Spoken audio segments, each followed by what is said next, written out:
Kamu kalau dikasih satu aset itu bisa punya multiplier efek seberapa besar. Multiplier efek yang akibat kepandaian itu bisa menyelesaikan berapa banyak masalah. Bisa membantu keluarga kamu berapa jauh. Bisa membuat membuat kolaborasi atau network sampai seberapa besar. Jadi saya pernah punya pengalaman tuh udah lama sih, sekitar awal-awal tahun 2000. Waktu itu selesai saya ngambil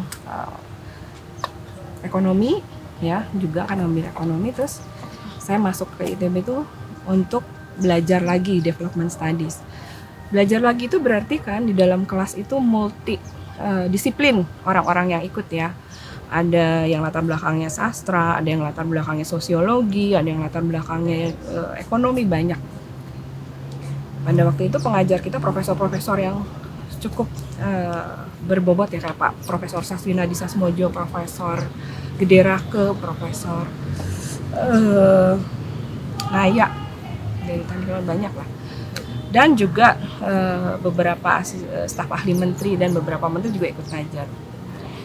Di situ ada mata kuliah yang killer karena biasanya cuma sedikit orang yang bisa dapat nilai A. Paling banyak 5 orang lah dari 20 atau 30 siswa. Saya sebagai orang yang pernah belajar ekonomi merasa heran gitu, karena mata kuliah ini mikroekonomi ya, makroekonomi.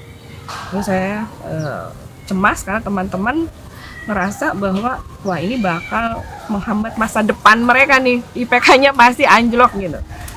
Terus saya tawarin, gimana kalau teman-teman belajar bareng. Saya ngomong sama dosennya, kebetulan dosennya waktu itu Dr. Samsudin dari matematik, lulusan Pittsburgh University lah. Terus saya bilang, Pak Sam, teman-teman ini punya problem ketika belajar di kelas, belum bisa mengerti sepenuhnya. Nah kebetulan kalau kita bisa belajar mendalam, dibantu dengan tutorial, mungkin pemahaman mereka akan bertambah. Jawaban waktu itu adalah, oh mustahil. Saya heran, kok mustahil? Saya sudah 10 tahun ngajar di sini, dan memang proporsi orang yang dapat nilai bagus itu paling banyak antara 3-5. Dan biasanya 90% itu anak-anak ITB. Oh gitu. Dan, wah sayang sekali ya Pak. Tapi kalau menurut saya itu bisa ditingkatkan. Saya bilang itu kan berarti suatu hal yang bagus kalau bisa. Boleh, dia bilang, kalau Anda bisa tutor teman-teman. Tapi saya ingetin di awal ya, gak boleh kecewa. Karena bisa aja ini perbuatan yang sia-sia, dia bilang gitu. Oh, terima kasih Pak, saya bilang. Jadi saya mulai tutor teman-teman. Jadi saya ajak teman-teman untuk belajar seminggu 2 kali pakai fasilitas atas izin Pak Samsudin yang minta izin ke jurusan. Kita ujian, hasilnya itu mencengangkan ya. Dari 21 mahasiswa, 20 dapat A, 1 dapat B. Pak Samsudin juga shock ya, harus bilang, kok bisa begini?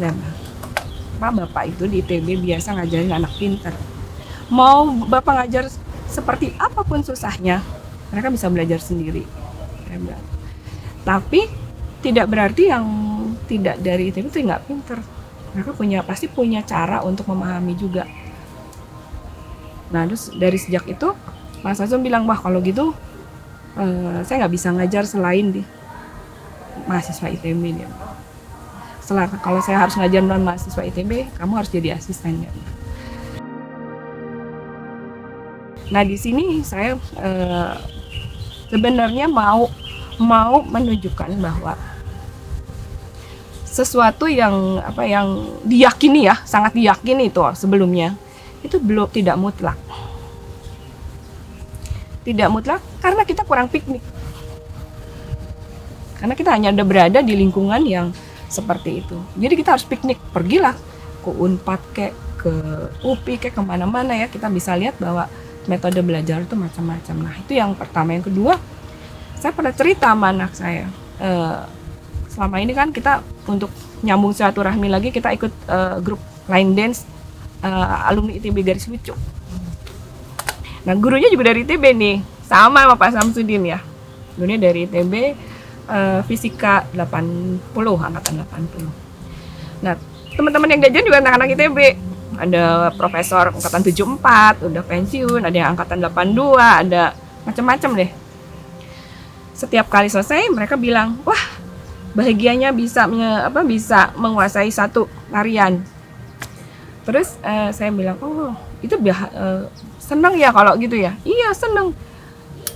Terus kita pikir, kalau kita bisa sesuatu itu biasanya karena Tuhan kasih kita kemampuan untuk menguasai sesuatu. Tapi lalu senangnya cuma sampai situ, saya bilang mana saya. Jadi apa maksudnya apa? Anak saya bilang gitu. Terus dia bilang gini, saya bilang sama anak saya, kalau kamu terbiasa jadi ranking 1 sampai 5, terus kamu dibilang pintar, pasti ada perasaan, wah ya emang udah seharusnya seperti itu. Tapi pernah nggak berpikir bahwa kalau kamu bisa mengerjakan itu karena IQ kamu cukup. Nggak usah susah-susah. Saya bisa jadi ranking 1, ranking 2, ranking 3 kayak.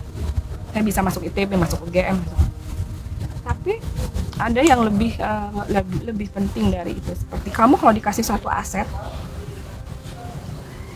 itu bisa punya multiplier efek seberapa besar. Multiplier efek yang akibat kepandaian itu bisa menyelesaikan berapa banyak masalah. Bisa membantu keluarga kamu berapa jauh, bisa membuat kolaborasi atau network sampai seberapa besar. Jadi anak saya tuh kemudian, oh iya, jadi kalau saya latihan line dance, saya biasanya merekam, terus merekam lalu itu jadi dokumentasi lalu saya upload di video di Instagram, di FB, kemudian orang-orang lihat bahwa orang-orang seumur kita harus aktif, harus gembira.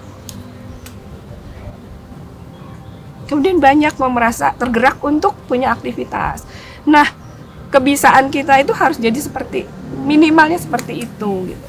Nah, jadi kayak misalnya teman-teman 88 seperti tadi berpikir banyak hal yang sebenarnya bisa kita lakukan sih udah tepat gitu.